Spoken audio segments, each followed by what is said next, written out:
Health insurance ఏ ఏజ్లో తీసుకుంటే మంచిది? హెల్త్ ఇన్సూరెన్స్ కవరేజ్ ఎంతవరకు తీసుకుంటే మంచిది? పేరులో తేడా వచ్చినా కూడా క్లెయిమ్ రాదు. కోపే అంటే ఏంటి? సో కోపే వద్దు. హాస్పిటల్లో జాయిన్ అయిన తర్వాత ఎన్ని రోజులకి మాకు ఒక హెల్త్ ఇన్సూరెన్స్ అనేది అప్లై అవుతుంది? 24 hours. ఓకే. సో 24 hours కన్నా ఎక్కువసేపు అడ్మిట్ అయితే మాత్రమే వర్తిస్తుంది. నేను చెప్పేది ఏంటంటే ఎప్పుడైతే సంపాదన స్టార్ట్ చేస్తారో, ఎప్పుడైతే జాబ్ అన్నది వస్తుందో వెంటనే తీసుకోండి.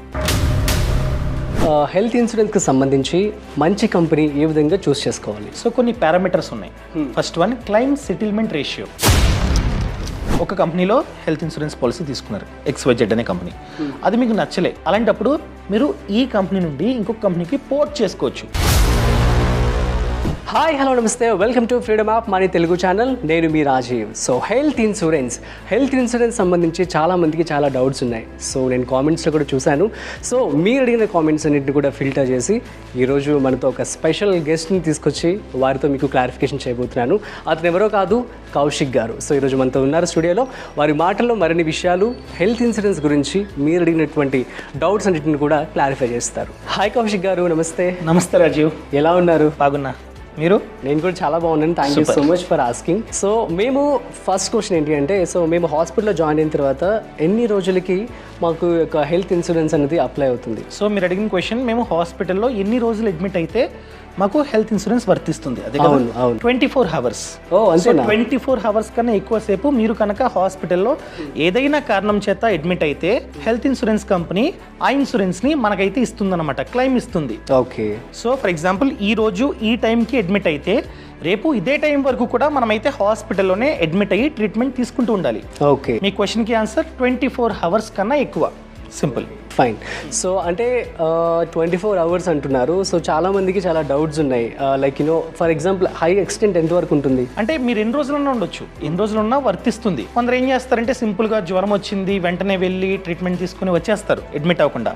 అవును. అలాంటి వాళ్ళకి రాదు, హెల్త్ ఇన్సూరెన్స్ పాలసీ వర్తించదు. Okay. సో 24 hours కన్నా ఎక్కువసేపు అడ్మిట్ అయితే మాత్రమే వర్తిస్తుంది. మ్యాక్స్ వచ్చేసి ఎంతైనా ఉండొచ్చు, అన్ని రోజులు ఉండకూడదని మనం కోరుకోవాలంతే. సో అర్థమైంది కదా క్వశ్చన్కి ఆన్సర్. సో నెక్స్ట్ క్వశ్చన్కి వెళ్దాం. సో కౌశిక్ గారు, హెల్త్ ఇన్సూరెన్స్ ఏ ఏజ్లో తీసుకుంటే మంచిది? అంటే ఈ ఏజ్లోనే తీసుకోవాలన్న రూల్ ఏం లేదన్నమాట.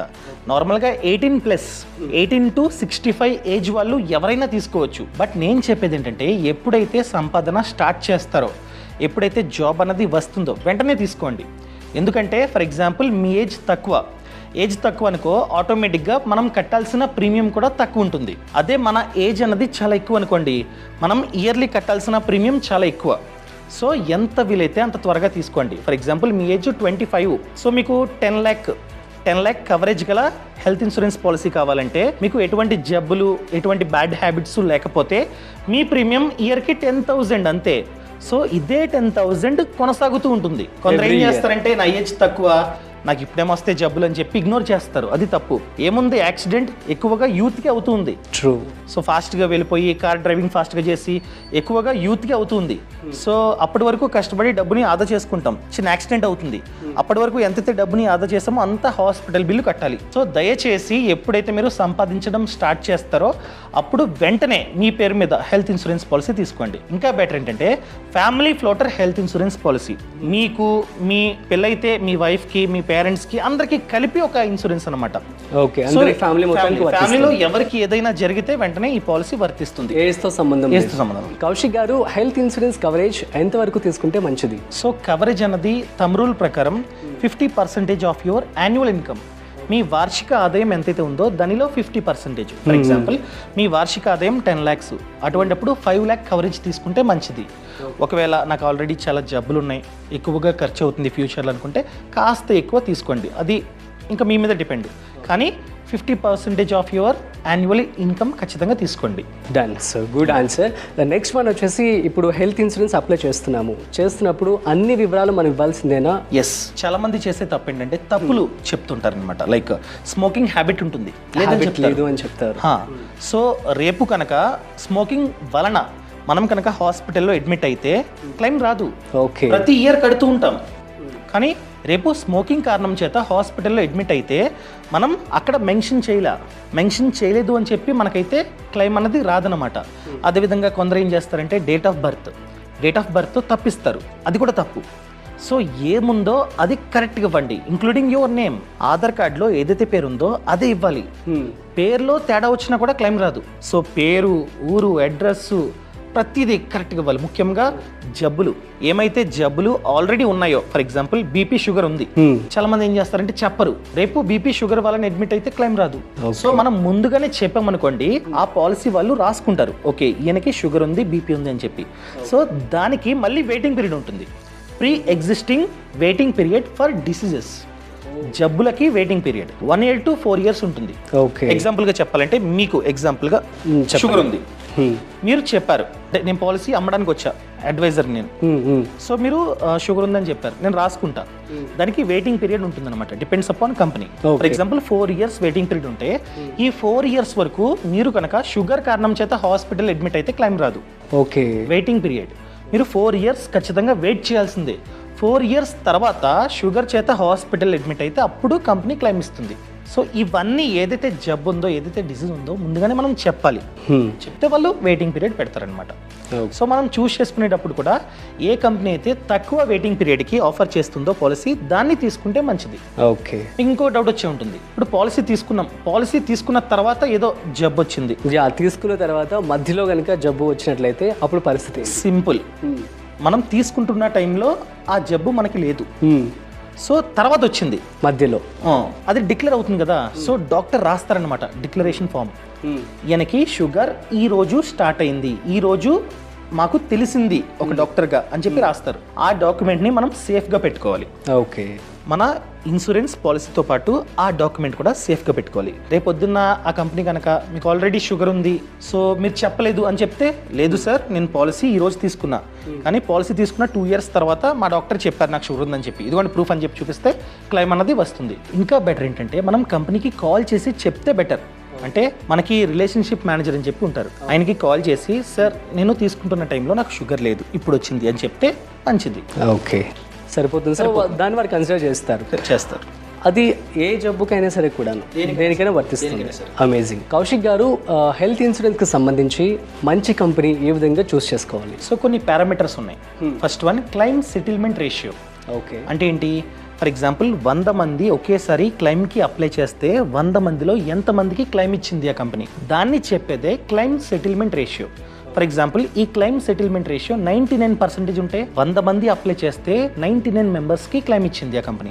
మంచిదే కదా, ఉంటుంది, మనం ఈజీగా ఫైండ్ అవుట్ చేసుకోవచ్చు. అదే క్లెయిమ్ సెటిల్మెంట్ రేషియో 70, 60 ఆ విధంగా ఉంటే ఆ కంపెనీ చూస్ చేసుకోవద్దు. Okay. Second parameter, cashless claim, cashless hospitals. సింపుల్గా చెప్పాలంటే నెట్వర్క్ హాస్పిటల్స్. ఈ నెట్వర్క్ హాస్పిటల్స్ సంఖ్య ఎక్కువ ఉండాలి. ఫర్ ఎగ్జాంపుల్ మీది హైదరాబాద్లో ఎన్ని హాస్పిటల్స్ ఆ కంపెనీతో టైఅప్ అయి ఉన్నాయి, దాన్ని మనం చూడాలి. ఆ సంఖ్య ఎక్కువ ఉంటే మంచిది. అంటే ఏంటి, మనం కనుక ఆ నెట్వర్క్ హాస్పిటల్లో అడ్మిట్ అయితే మనం ₹1 కూడా కట్టాల్సిన అవసరం లేదు, వాళ్ళు చూసుకుంటారు. ఆటోమేటిక్ ప్రతిదీ ఖర్చు వాళ్ళు పడతారు, మనం కట్టాల్సిన అవసరం లేదు, మనం సింపుల్గా బయటకు వెళ్ళిపోవచ్చు అయిపోయిన తర్వాత. అదే నెట్వర్క్ హాస్పిటల్ కాకుండా నార్మల్ హాస్పిటల్లో అడ్మిట్ అయితే ఆ ఖర్చు అంతా మనమే భరించాలి, ఆ డబ్బు కట్టాలి, కట్టిన తర్వాత బిల్ ఇస్తారు, ఆ బిల్ అంతా తీసుకెళ్లి మనమైతే ఇన్సూరెన్స్ కంపెనీకి చూపిస్తే వాళ్ళు ఆ డబ్బుని వెనక్కిస్తారు అనమాట. సో ఇలా నేను కట్టను, వాళ్ళు చూసుకోవాలంటే మనం ఖచ్చితంగా నెట్వర్క్ హాస్పిటల్లో అడ్మిట్ అవ్వాలి. సో నెట్వర్క్ హాస్పిటల్ సంఖ్య ఎక్కువ ఉండాలి. ఇంకా థర్డ్ వన్, ఆ కంపెనీ మంచిదై ఉండాలి. అంటే మార్కెట్లో మంచి పేరు ఉండాలి. ఏదో ఊరు పేరు లేని కంపెనీ మొన్నే వచ్చిందంటే వద్దు, తీసుకోవద్దు. సో ఎన్నో ఇయర్స్గా ఉండాలి, మంచిదై ఉండాలి. అదేవిధంగా ప్రీమియం తక్కువ ఉండాలి, కవరేజ్ ఎక్కువ ఉండాలి. అంటే ప్రతి ఇయర్ మనం కట్టాల్సిన డబ్బు తక్కువ ఉండాలి, వాళ్ళు ఇచ్చే కవరేజ్ ఎక్కువ ఉండాలి. ఇవన్నీ చూసుకొని మనమైతే మంచి కంపెనీని చూస్ చేసుకోవచ్చు. కౌశిక్ గారు, మరి ఈ హెల్త్ ఇన్సూరెన్స్ కంపెనీ మంచిదని చెప్పి మనం ఎలా తెలుసుకోవడం? సో ఆన్లైన్లో ఏదైనా ప్లాట్ఫామ్స్ ఉన్నాయా? మనం కంపేర్ చేసుకోవచ్చు. కంపేర్ చేసుకోవడానికి కొన్ని మంచి ప్లాట్ఫామ్స్ ఉన్నాయి. ఫర్ ఎగ్జాంపుల్ పాలసీ బజార్, మీరు స్క్రీన్ పైన చూడొచ్చు. సో నేను ఆల్రెడీ కింద డిస్క్రిప్షన్లో లింక్ ఇచ్చా. ఇక్కడ సెల్ఫ్, ఫర్ ఎగ్జాంపుల్ మనకే ఇక్కడ కంటిన్యూ, ఇక్కడ ఏజ్ అనేది చాలా ముఖ్యం అనమాట. మన ఏజ్ ఎక్కువ అయితే మనం కట్టాల్సిన ప్రీమియం ఎక్కువ, మన ఏజ్ తక్కువ అయితే మనం కట్టాల్సిన ప్రీమియం తక్కువ. ఫర్ ఎగ్జాంపుల్ 26 యాడ్ చేశారు, కంటిన్యూ. ఇక్కడ సిటీ బెంగళూరు, ఇక్కడ నేమ్, ఇక్కడ కరెక్ట్గా ఇవ్వాలన్నమాట నేమ్. ఫర్ ఎగ్జాంపుల్ నాది ఇస్తా, ఓకే, అండ్ నంబర్. చెప్పాను కదా, ఏమైనా జబ్బులుంటే ఆల్రెడీ ఇక్కడ వాళ్ళకి తెలపాలి. For example sugar, surgery, asthma, thyroid అన్నీ వచ్చేసాయి. ఓకే. ఫర్ నాకు ఎగ్జాంపుల్గా నాకు ఏం లేవు, నన్ ఆఫ్ ది అబో. ఒకవేళ ఉంటే మన ప్రీమియం పెరుగుతుంది, ఎందుకంటే రిస్క్ ఎక్కువ వాళ్ళకి, వాళ్ళు ఆ కారణం చేత అడ్మిట్ అవ్వడానికి ఛాన్స్ అన్నది ఎక్కువ ఉంది. సో ఏమీ లేవు, none of the above. Okay. చెప్పాను కదా, మన యాన్యువల్ ఇన్కమ్ ఎంతైతే ఉందో దానిలో 50% కవరేజ్. నేను ఇక్కడ ఎగ్జాంపుల్గా కవరేజ్ వచ్చేసి 10 lakhs పెడుతున్నా. ఓకే. ఓకేనా?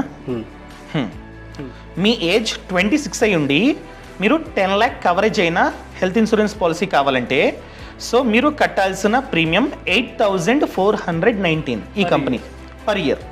మనం మంత్లీ కావాలంటే మంత్లీ కట్టుకోవచ్చు, మంత్లీ 702 ఈ కంపెనీ. ఓకే. అదేవిధంగా ప్రతి కంపెనీ, ఒక కంపెనీ వచ్చేసి 8,400 చూపిస్తుంది, ఇంకో కంపెనీ 8,756, ఇంకో కంపెనీ 11,000, ఇంకో కంపెనీ 7,300. సో యావరేజ్గా 10,000. అర్థమైందా? సో ఇక్కడ మనం చెక్ చేసుకోవాల్సింది ఇక్కడ ఫిల్టర్. ఫస్ట్ వన్ క్యాష్లెస్, చెప్పాను కదా, నెట్వర్క్ హాస్పిటల్స్ క్లిక్ చేసా. సో ఈ విధంగా ఫిల్టర్ అప్లై చేస్తే ఏ కంపెనీ అయితే ఎక్కువగా ఈ నెట్వర్క్ హాస్పిటల్స్ని ఆఫర్ చేస్తుందో అది ఫస్ట్ వస్తుంది అనమాట. ఓకే. సో ఈ కంపెనీ ఎక్కువగా నెట్వర్క్ హాస్పిటల్స్ని ఆఫర్ చేస్తుంది. సో అదేవిధంగా క్లెయిమ్ సెటిల్మెంట్ రేషియోని కూడా మనం ఈ విధంగానే చెక్ చేసుకోవచ్చు అనమాట. అదేవిధంగా ప్రీమియం లో టు హై, సో నాకు ప్రీమియం తక్కువ ఉండాలి అనుకున్నట్లయితే ఇక్కడ ఫిల్టర్ చేసుకోవచ్చు. ఏ కంపెనీ అయితే తక్కువ ప్రీమియంకి మనకి ఆఫర్ చేస్తుందో ఆ కంపెనీ ఇక్కడ వస్తుంది. సో ఈ కంపెనీ 4,900 అంతే, 4,900కే మనకి 10 lakh కవరేజ్తో హెల్త్ ఇన్సూరెన్స్ పాలసీ వస్తుంది. కానీ ఈ విధంగా మనమైతే చెక్ చేసుకోకూడదు, మనం చెక్ చేసుకోవాల్సింది క్లెయిమ్ సెటిల్మెంట్ రేషియో. సో ఇక్కడ చూపిస్తుంది పైన 98.7, అదేవిధంగా ఈ కంపెనీ 99.4, 97.3, 96%, 100%. కేర్ అనే కంపెనీ మనకి 100% క్లెయిమ్ సెటిల్మెంట్ రేషియో ఆఫర్ చేస్తుంది. సో ఈ విధంగా మనం చూసుకోవాలి, claim settlement ratio, network hospitals, అదేవిధంగా ప్రీమియం తక్కువ ఉండాలి, కవరేజ్ ఎక్కువ ఉండాలి. ఈ విధంగా మనమైతే ఫిల్టర్ చేసుకోవచ్చు. సో మీరు కూడా కావాలంటే ఫిల్టర్ చేసుకోండి, కంపేర్ చేసుకోండి. సో పాలసీ బజార్ లింక్ అన్నది కింద డిస్క్రిప్షన్లో ఇచ్చా, ఒకసారి చూడండి. సూపర్ అండి. నెక్స్ట్ వచ్చేసి కోపే అంటే ఏంటి? సో ఫర్ ఎగ్జాంపుల్ మీకు కాస్త డిస్కౌంట్ కావాలి, మీ ఇంటికి ఇన్సూరెన్స్ అడ్వైజర్ వచ్చారు, ఓకే, మీరు అడుగుతున్నారు అంత నేను కట్టను, నాకు డిస్కౌంట్ కావాలని చెప్పి. అతను ఏం చేస్తారు, కోపేని చూస్ చేస్తారనమాట. అంటే ఏంటి, ఫర్ ఎగ్జాంపుల్ మీకు క్లెయిమ్ అయింది, 100% కంపెనీ ఇవ్వదు, ఓకే, 90% ఇస్తుంది, 10% మీరు భరించాలి. అర్థమైందా? 10 lakhs కవరేజ్, 10 lakhs మీరు క్లెయిమ్కి అప్లై చేశారు, అంత ఖర్చు అయిపోయింది. అలాంటప్పుడు 9 lakhs కంపెనీ భరిస్తుంది, 1,00,000 మీరు భరించాలి. ఎందుకు? మీరు కోపేని చూస్ చేసుకున్నారు. ఎందుకు చూస్ చేసుకున్నారు? మీకు డిస్కౌంట్ కావాలని చెప్పి అడిగారు. ఆ ఇన్సూరెన్స్ అడ్వైజర్ సర్లే డిస్కౌంట్ ఇస్తా అని చెప్పి కోపేని చూస్ చేశాడు. సో కోపే వద్దు, ఓకే, సెలెక్ట్ చేసుకోకండి. మహా అయితే ఎంత డిస్కౌంట్, ఆ డిస్కౌంట్ అయితే మీరే భరించండి. రేపొద్దున మీరు భరించాలి, లేకపోతే ఆ హాస్పిటల్ వీళ్ళు 10%. ఎందుకంత? సో కోపే వద్దు. కౌశిక్ గారు, మా కంపెనీలో హెల్త్ ఇన్సూరెన్స్ ఉంది. సో మేము జాబ్ చేస్తున్న కంపెనీలో మాకు ప్రొవైడ్ చేస్తున్నారు. సో ఈ హెల్త్ ఇన్సూరెన్స్తో కలిపి వేరే ఇన్సూరెన్స్ కూడా మనం తీసుకోవచ్చా? అంటే వేరే పాలసీ తీసుకుంటే మంచిది. ఎందుకంటే కంపెనీస్ ప్రొవైడ్ చేసేది గ్రూప్ హెల్త్ ఇన్సూరెన్స్ పాలసీ. అంటే కపుల్ ఆఫ్ కొలీగ్స్, మీ కొలీగ్స్ని ఒక గ్రూప్కి యాడ్ చేసి అందరికీ కలిపి ఒక పాలసీ అనమాట. సో అక్కడ కవరేజ్ తక్కువ ఉంటుంది, లైక్ 3 lakhs, 2 lakhs, 4 lakhs ఆ విధంగా ఉంటుంది. కానీ ఇప్పుడు హాస్పిటల్ ఖర్చు పెరిగింది. ఒక జ్వరంకి అడ్మిట్ అయితే ఆ టెస్ట్ ఈ టెస్ట్ అని చెప్పి 1,00,000 రూపాయల వరకు తీసేస్తున్నారు పెద్ద పెద్ద హాస్పిటల్స్. అలాంటప్పుడు ఏదన్నా జబ్బు వస్తే ఎక్కడ సరిపోద్ది ఆ 3 lakhs, 4 lakhs? సో ఇంకొక పాలసీ తీసుకుంటే ఈ కంపెనీ భరిస్తుంది. అంటే మీ ఆఫీస్ వాళ్ళు ఇచ్చిన పాలసీ కంపెనీ భరిస్తుంది. ఎక్స్ట్రా ఏదైతే ఉందో అది ప్రైవేట్, అంటే మళ్ళీ కడతారు కదా, అది భరిస్తుంది. అప్పుడు మీ చేతి నుండి 1 రూపాయి కూడా పడదు. అదేవిధంగా మీరు ఆ కంపెనీలో ఫర్ ఎగ్జాంపుల్ లైఫ్ లాంగ్ పని చేస్తారా? లేదు, రిజైన్ చేస్తారు. రిజైన్ చేసి ఇంకొక జాబ్ని ఫైండ్ అవుట్ చేసుకుంటారు. ఈ గ్యాప్ ఉంటుంది. ఈ గ్యాప్లో ఏదైనా చిన్న యాక్సిడెంట్ అయితే పని చేయదు. ఎందుకంటే ఆ కంపెనీలో ఉన్నంత సేపునే ఇన్సూరెన్స్ అన్నది పనిచేస్తుంది. బయటకు వచ్చిన తర్వాత యాక్సిడెంట్ అయితే మళ్ళీ మీ సేవింగ్స్ అన్ని తీయాలి. సో అదేవిధంగా మీరు మహా అయితే జాబ్ చేసేది మీకు 60 years వచ్చేంత వరకు. 60 years తర్వాత చేస్తారా? చేయరు. సో అప్పుడు పోతుంది. కంపెనీస్ ఉండవు కదా, ఒక కంపెనీ కింద పని చేస్తేనే కంపెనీ ఇస్తుంది. ఆ కంపెనీ నుంచి బయటకు వచ్చేసారు రిటైర్మెంట్ అయ్యి, సో మీకు పాలసీ ఉండదు. అలాంటి టైంలో ప్రైవేట్గా కట్టుకుంటా అంటే చాలా ఎక్కువ ఉంటుంది ప్రీమియం. ఓకే. సో ఇప్పుడే కట్టుకొని దాన్ని కొనసాగించండి. సో కంపెనీకి సంబంధం లేకుండా సేఫ్ సైడ్ అంతే. ఫర్ ఎగ్జాంపుల్ ఈ రోజు పాలసీ కట్టినట్టయితే నెక్స్ట్ ఇయర్ ఇదే రోజుకి రెన్యువల్ చేయించుకోవాలి. రెన్యువల్ చేయించుకోకపోతే ఏమవుతుందంటే ఎక్స్పైర్ అయిపోతుంది. సో దయచేసి రెన్యువల్ చేయించుకోండి. అదేవిధంగా పోర్టబిలిటీ. ఫర్ ఎగ్జాంపుల్ ఒక కంపెనీలో హెల్త్ ఇన్సూరెన్స్ పాలసీ తీసుకున్నారు, XYZ అనే కంపెనీ. అది మీకు నచ్చలే, ఎందుకో నెట్వర్క్ హాస్పిటల్స్ తక్కువ ఉన్నాయి అనిపించింది. అలాంటప్పుడు మీరు ఈ కంపెనీ నుండి ఇంకొక కంపెనీకి పోర్ట్ చేసుకోవచ్చు. ఓకే. అంటే మీరు కూడా అవైలబుల్ ఉంది. ఇప్పుడు ప్రెసెంట్ ఉన్న కంపెనీ బాలా, ఇంకో కంపెనీ బాగుంది, ఆ కంపెనీతో చెప్పాలి. అది కూడా రెన్యువల్ కన్నా 1 month ముందు.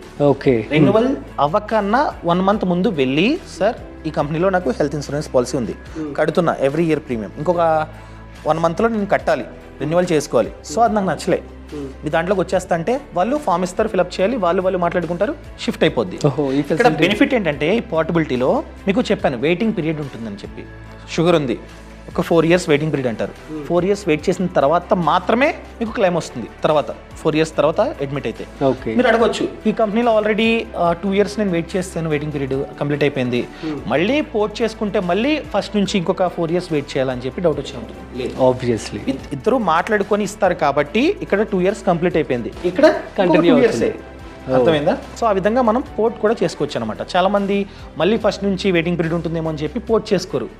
లేదండి, మీరు కావాలంటే పోర్ట్ చేసుకోవచ్చు. కౌశిక్ గారు, best riders to add, so దీనికి సంబంధించి ఏమంటారు? రైడర్ అంటే ఎక్స్ట్రా బెనిఫిట్ అనమాట. ఫర్ ఎగ్జాంపుల్ మీకు పెళ్ళయింది, మీరు మీ వైఫ్ ఇద్దరు హెల్త్ ఇన్సూరెన్స్ పాలసీ తీసుకున్నారు. పెళ్ళయింది కాబట్టి ఫ్యూచర్లో ఫ్యామిలీ ప్లానింగ్లో భాగంగా ఒక బాబో పాపనో ప్లాన్ చేసుకుంటారు. అప్పుడు ఖచ్చితంగా డెలివరీ ఛార్జెస్ అని చెప్పి ఖర్చు అవుతుంది, ఇది మెటర్నిటీ. దానికి మీరు రైడర్ని యాడ్ చేసుకోవచ్చు. ఓకే. ఆ హాస్పిటల్లో ఖర్చు అవుతుంది కదా మెటర్నిటీ, ఆ ఖర్చు కూడా ఈ పాలసీ భరిస్తుంది. ఎప్పుడైతే మీరు మెటర్నిటీ రైడర్ని యాడ్ చేస్తారో అప్పుడు. అంటే మనం మధ్యలో యాడ్ చేసుకోవచ్చు. అంటే ప్లాన్ చేస్తున్నా అన్న టైంలో మీరు యాడ్ చేసుకోవచ్చు. కాకపోతే వెయిటింగ్ పీరియడ్ ఉంటుంది. అంటే ఈ రోజు నేను యాడ్ చేస్తా, వెంటనే ప్రెగ్నెంట్ అయింది మా వైఫ్ ఇచ్చేస్తారంటే ఎవరు. Okay. Like 9 months to 24 months waiting period. ఈ రోజు మీరు ఆ రైడర్ని యాడ్ చేస్తే వాళ్ళు 24 months అని చెప్తే మీరు 24 months తర్వాత మీ వైఫ్ ప్రెగ్నెంట్ అయితే అప్పుడు మాత్రమే వర్తిస్తుంది. ఈ మెటర్నిటీకి కూడా వెయిటింగ్ పీరియడ్ ఉంటుంది. దాని తర్వాత అప్పుడు ఆమె ప్రెగ్నెంట్ అయితే అప్పుడు మాత్రమే వర్తిస్తుంది. అదేవిధంగా క్రిటికల్ ఇల్నెస్ రైడర్, పెద్ద జబ్బులు ఉంటాయి కదా, లైక్ ఎగ్జాంపుల్గా క్యాన్సర్ ఇలాంటి ఎగ్జాంపుల్గా ఉంటాయి కదా, అవి రాకన్నా ముందు వస్తే నాకు కవరేజ్ కావాలి అని చెప్పి మనమైతే చూస్ చేసుకోవచ్చు. ఓకే. అంటే ఆ హాస్పిటల్ ఖర్చులతో పాటు ఇంకాస్త డబ్బు ఇస్తుంది ఆ కంపెనీ, బీమా కంపెనీ. ఎందుకంటే మనం ముందుగానే ఆ రైడర్ని యాడ్ చేసాం. అంటే యూజువల్గా జనాలకి అలాంటి ఆలోచన ఉండదు కదా నెగిటివ్గా మన గురించి. సో హెరిడిటరీ అంటారా, అలాంటి వాళ్ళు కొంచెం తీసుకుంటే అంటే కొంచెం ఉంటుంది కదా, నాకు ఏమైనా కూడా ఎంత పెద్ద జబ్బు వచ్చినా కూడా నాకు ఖర్చు అవ్వకూడదు, నేను ఇంట్లో పని చేయకుండా ఆఫీస్కి వెళ్ళకుండా ఇంట్లో ఉన్నా కూడా నాకు డబ్బు రావాలి అన్న ఫీల్ ఉంటుంది కదా, అలాంటి వాళ్ళు తీసుకుంటే మంచిది. అంటే ఇది జస్ట్ ఆప్షన్ అన్నమాట, ఖచ్చితంగా తీసుకోవాలని లేదు, తీసుకుంటే ఏమో ఉపయోగపడుతుందేమో అంతే. ఓకే. అదేవిధంగా యాక్సిడెంట్ రైడర్ అని చెప్పి, యాక్సిడెంట్ అయింది, కాలో చేయి ఇరిగింది, హాస్పిటల్లో పని చేయకుండా జాబ్కి వెళ్ళకుండా అలా పడుతున్నాం, అయినా కూడా డబ్బు కావాలంటే ఇలాంటి రైడర్లు యాడ్ చేసుకోవాలి అదనమాట. అలాంటివి జరిగితే మాత్రమే కంపెనీ డబ్బు ఇస్తుంది, దాన్ని రైడర్ అంటాం. ఓకే. సో ఫర్ ఎగ్జాంపుల్ ఇప్పుడు నేను 10 లక్షలకి నేను తీసుకున్నాను పాలసీ, దాన్ని నేను మళ్ళీ ఫ్యూచర్ ఇంక్రీజ్ చేసుకోవచ్చా? అంటే రెన్యువల్ చేసే టైంలో వాళ్ళకి ఇన్ఫామ్ చేస్తే మేబీ ఇంక్రీజ్ చేయవచ్చు. ఇంక్రీజ్ చేయము అంటే టాప్అప్. ఓకే. ఇప్పుడు మనం రీఛార్జ్కి టాప్అప్ ఏ విధంగా తీసుకుంటాం అదే విధంగా టాప్అప్ తీసుకోవచ్చు. సో 10 లక్షల టాప్అప్కి ఇంత అని చెప్పి ప్రీమియం ఎక్స్ట్రాగా కట్టాలి. ఓకే. ఆ విధంగా మనమైతే పెంచుకోవచ్చు. సో నాకు హాస్పిటల్ ఖర్చులు పెరుగుతూ ఉన్నాయి, ఇది సరిపోదు ఇప్పుడు తీసుకున్నది, అప్పుడెప్పుడో ఆదాయం ప్రకారంగా తీసుకున్నా, ఇప్పుడు నా ఆదాయం పెరిగింది, సో దీన్ని పెంచుకోవాలంటే ఈ విధంగా టాప్అప్ కూడా మనమైతే తీసుకోవచ్చు. Top-up, super top up. Kaushik garu, pre hospitalisation and post hospitalisation అంటే ఏంటండి? సో ప్రీ హాస్పిటలైజేషన్ అంటే మనం హాస్పిటల్లో అడ్మిట్ అవ్వకన్నా ముందు కొన్ని ఖర్చులు ఉంటాయి. ఫర్ ఎగ్జాంపుల్ ఏదో తేడాగా ఉంది అని చెప్పి మనం స్కానింగ్, ఎక్స్రే అవి ఇవి చేయించుకుంటాం. అంతా కన్ఫర్మ్ అయిన తర్వాత చాలాసార్లు ఏం చేస్తామంటే మనం హాస్పిటల్లో ట్రీట్మెంట్ కోసం జాయిన్ అవుతాం. అవును. అంటే లోకల్లో చూపించుకుంటాం, చిన్న హాస్పిటల్ ఊర్లో వాళ్ళు చెప్తారు ఆ టెస్ట్ చేయించుకో, ఈ టెస్ట్ చేయించుకోండి, టెస్టులు చేయించుకుంటాం, ఏదో తేడాగా కనిపిస్తుంది వాళ్ళకి, అప్పుడు వాళ్ళు ఈ హాస్పిటల్కి వెళ్ళండి అని చెప్తారు. సో హాస్పిటల్కి వెళ్ళిన తర్వాత ఖర్చులు ఇన్సూరెన్స్ కంపెనీ భరిస్తుంది, కానీ ముందువి. సో చాలాసార్లు మనం హాస్పిటల్లో అడ్మిట్ అవ్వకన్నా ముందే స్కానింగ్ కానీ అదని ఇదని చేయించుకుంటూ ఉంటాం, మరి ఆ ఖర్చులు భరించాలి కదా కంపెనీ, భరిస్తుంది. సో లాస్ట్ 30 days అడ్మిట్ అవ్వకన్నా ముందు 30 డేస్ వరకు ఎంతైతే ఖర్చు అయిందో అది కూడా కంపెనీ భరిస్తుంది.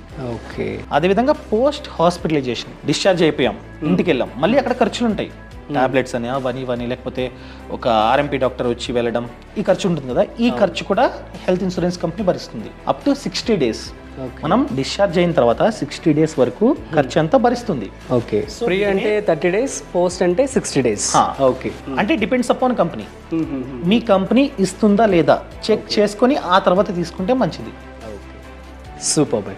సో లాస్ట్ క్వశ్చన్ వచ్చేసి ఆయుర్వేదకి అట్లాగే అండ్ హోమియోపతికి రెండింటికి కూడా పాలసీ వర్తిస్తుంది? చాలా కంపెనీస్ వర్తిస్తుంది, చాలా కంపెనీస్ ఇస్తాయి అనమాట. బట్ ఆయుష్ అనే బెనిఫిట్ ఉందా లేదో చూసుకోండి. ఆయుష్ అనే బెనిఫిట్ ఉంటే మాత్రమే చాలా కంపెనీస్ ఈ హోమియోపతి, ఆయుర్వేదం నేమ్ ఉంటుంది ఆయుష్ అని చెప్పి, ఆ ఫెసిలిటీ ఉందా లేదా చెక్ చేసుకోండి. ఆ ఫెసిలిటీ ఉంటే మాత్రం ఆయుర్వేదము, హోమియోపతి వాటికి కూడా క్లెయిమ్ అనేది వస్తుంది. ఓకే. బట్ 24 hours కన్నా ఎక్కువసేపు మనం అక్కడ ఉండాలి ఆ హాస్పిటల్లో. అది condition. So thank you so much Kaushik garu. And last question is 18 years below వాళ్ళ పరిస్థితి ఏంటి? ఏం లేదు, family floater health insurance policy. Okay. So ఆ తల్లి తండ్రి తీసుకుంటున్న టైంలోనే వాళ్ళ పేర్లు కూడా యాడ్ చేసుకోవచ్చు. సో వాళ్ళకి ఏదన్నా రిస్క్ అయితే కూడా, అంటే ఏదైనా జబ్బు వచ్చి హాస్పిటల్ అడ్మిట్ చేసినా కూడా ఆ కంపెనీ భరిస్తుంది అనమాట. Family floater health insurance policy తీసుకొని మనమైతే ఆ చిల్డ్రన్ని యాడ్ చేసుకోవచ్చు. యాడ్ చేసుకుంటే వర్తిస్తుంది అనమాట పాలసీ. సో మీరు కనుక ఆన్లైన్లో కొనుక్కుందాం అనుకున్నట్లయితే పాలసీ బజార్ అన్నది వన్ ఆఫ్ ద బెస్ట్ అయిన సైట్ అండి. సో మీరు కంపేర్ చేసుకోవచ్చు అనమాట. ప్రతి పాలసీ కంపేర్ చేసుకొని ఏ పాలసీ అయితే బాగుందో దాన్ని మాత్రమే చూస్ చేసుకోండి. సో కావాలంటే పాలసీ బజార్ ద్వారా మీరైతే కొనుగోలు చేసుకోవచ్చు. మీరు ఎక్కడ కొన్నా కూడా కొనడం ఇంపార్టెంట్, పాలసీ తీసుకోవడం ఇంపార్టెంట్. ఎందుకంటే ఫ్యూచర్లో మీరు హాస్పిటల్ బిల్లు కట్టాల్సిన అవసరం మీకు రాకుండా ఉండాలంటే మీరు ఖచ్చితంగా బీమా తీసుకోవాలి. సో ఖచ్చితంగా తీసుకోండి. అండ్ పాలసీ బజార్లో ఏంటంటే మనకి క్యాష్లెస్ క్లెయిమ్ జరగడానికి హెల్ప్ చేస్తారనమాట. వాళ్ళకంటూ సెపరేట్గా టీం ఉంటుంది. ఆ టీంకి మనం ఇన్ఫామ్ చేయాలి. ఇన్ఫామ్ చేస్తే వాళ్ళు మనకి హెల్ప్ చేస్తారు ఈ క్లెయిమింగ్ ప్రాసెస్లో. సో అన్ని బెనిఫిట్స్ ఉన్నాయి. సో ఖచ్చితంగా వీలైతే ఒకసారి చూడండి, లింక్ అన్నది కింద డిస్క్రిప్షన్లో ఇచ్చా. ఓకే అండి, thank you so much Kaushik గారు ఫర్ ది వాల్యుబుల్ ఇన్ఫర్మేషన్ అండి. సో గైస్ చూసారు కదా, మీకు ఉన్నటువంటి డౌట్స్ అన్ని కూడా క్లారిఫై అని చెప్పి నేను అనుకుంటున్నాను. సో ఇంకేమైనా డౌట్స్ ఉంటే కనుక మీరు కామెంట్లో you can post it. So thank you so much for watching. And Rajiv రీసెంట్గా జాయిన్ అయ్యాడు అనమాట మన ఫ్రీడమ్ యాప్లో. సో తను బిజినెస్ ఛానల్ని టేక్ కేర్ చేస్తున్నాడు. బిజినెస్ ఛానల్ లింక్ అన్నది కింద డిస్క్రిప్షన్లో ఇచ్చా. మంచి మంచి వీడియోస్తో మీ ముందుకు వస్తున్నాడు అనమాట. దయచేసి ఈ ఛానల్తో పాటు ఆ ఛానల్ని కూడా సబ్స్క్రైబ్ చేసుకోండి. సో ఫ్రీడమ్ బిజినెస్ తెలుగు అనే ఛానల్ లింక్ అన్నది కింద డిస్క్రిప్షన్లో ఇచ్చా. రాజీవ్ వీడియోసే అప్లోడ్ అవుతూ ఉంటాయి, అప్పుడప్పుడు ఈ ఛానల్లో కూడా కనిపిస్తుంటాడు మీకు. సో ఆదరించండి. Thank you so much Kaushik garu. And thank you so much freedom app followers అందరూ కూడాను. So keep supporting us. It means a lot. And this is Rajiv signing off.